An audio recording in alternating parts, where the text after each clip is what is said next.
Good evening. An adjudicator presiding over a BC police complaints public hearing is calling on the government to do more to help children who are picked up by police for being intoxicated.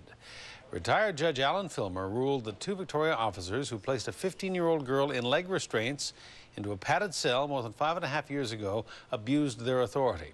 Filmer ruled late today that a written reprimand will be placed on the officers' file. But the judge also said that the officers were put in an extremely difficult situation, and he saved his strongest criticism for the Victoria Police Department and the Ministry for Children.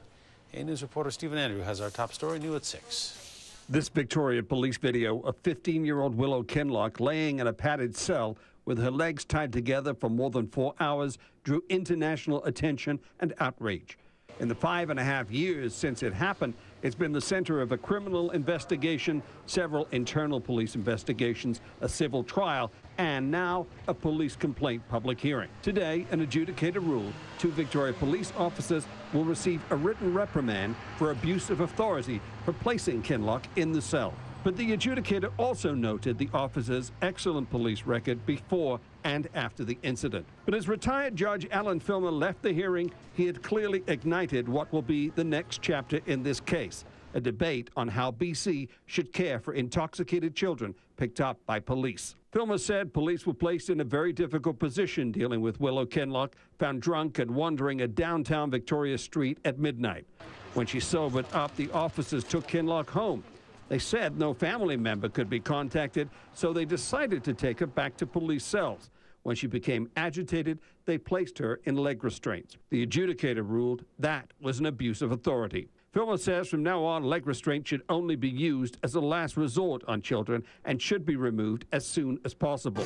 Victoria Police say they will accept the recommendation. That is correct, and where we have to make some minor adjustments in that regard, we will make those adjustments for the use of restraints.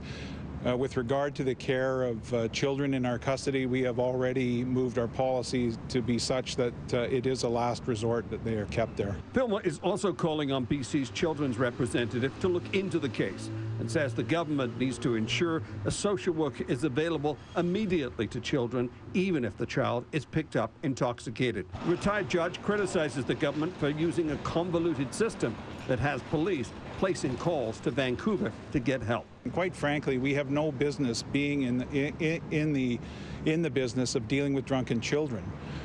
It should not be the responsibility of a police department in our community to deal with people in this kind of condition. This complaint began under the old Police Act, and the defense has always argued that the new penalties and new provisions under the new act should not be applied to his clients. But the adjudicator disagreed. That issue could now be the subject of a charter challenge. In Victoria, Stephen Andrew, A News.